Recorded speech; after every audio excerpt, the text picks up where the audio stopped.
Tarot centre BD চ্যানেলে সবাইকে welcome করছি। আশা করি আপনারা সবাই ভালো আছেন। আমি এখন 1 জুলাই 2026 বুধবার সারাদিনের একটা জেনারেল রিডিং আপনাদের সামনে প্রেজেন্ট করব। একটা কোশ্চেনের এই 3টা কার্ড এসেছে।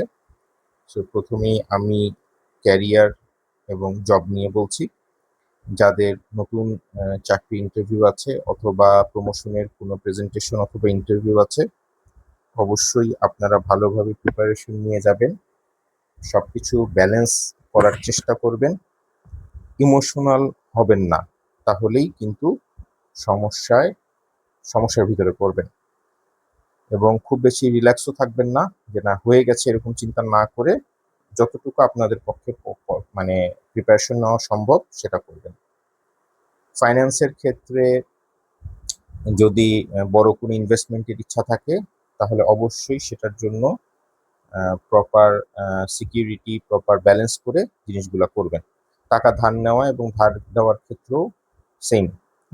ইমোশনালি কোনো কাজ করবেন না। ইমোশনাল হয়ে যদি কোনো কাজ করেন, তাহলেই বড় ধরনের সমস্যার সম্মুখীন হওয়ার সম্ভাবনা আছে।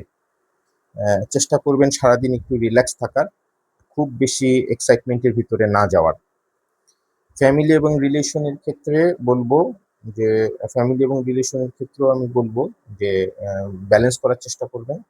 এবং যদি মানে সম্ভব হয় যে জিনিসটাকে হয়তো দেখা যাচ্ছে আপনার পক্ষে যেটা পসিবল না, সেটাকে প্রপারলি এক্সপ্লেনেশন দিয়ে জিনিসটাকে ব্যালেন্স করবেন। হ্যাঁ, আপনি কোনো ধরনের কনফ্লিক্টে যাবেন না, তাহলেই জিনিসটা অনেক বড় আকার ধারণ করবে। সো এই হচ্ছে 1 জুলাই 2026-এর একটা জেনারেল রিডিং। এটা স্থূল বিচার, সূক্ষ্ম বিচার না। ইন্ডিভিজুয়াল পার্সনের ক্ষেত্রে, ইন্ডিভিজুয়াল কোশ্চেনের ক্ষেত্রে রিডিং ডিফারেন্ট হওয়ার সম্ভাবনা বেশি। আর আমি প্রতিটা ভিডিওতে যেরকম বলি, আমাদের দৈনন্দিন যা কাজ, স্কুল, কলেজ, ইউনিভার্সিটি, জবের ক্ষেত্রে, অফিসে যাওয়া, সেটা আমরা অ্যাজ ইউজুয়াল করব। আর প্রতিটা ভিডিওতে যেরকম বলি, মোটরসাইকেল ড্রাইভের ক্ষেত্রে, গাড়ি ড্রাইভের ক্ষেত্রে এবং রাস্তা পারাপারের ক্ষেত্রে সাবধানতা অবলম্বন করব। সো এই পর্যন্ত আমি আপনাদের 1 জুলাই 2026 একটা জেনারেল রিডিং প্রেজেন্ট করলাম। আশা করি এটা আপনাদেরকে হেল্প করবে। সবাই ভালো থাকবেন, সুস্থ থাকবেন।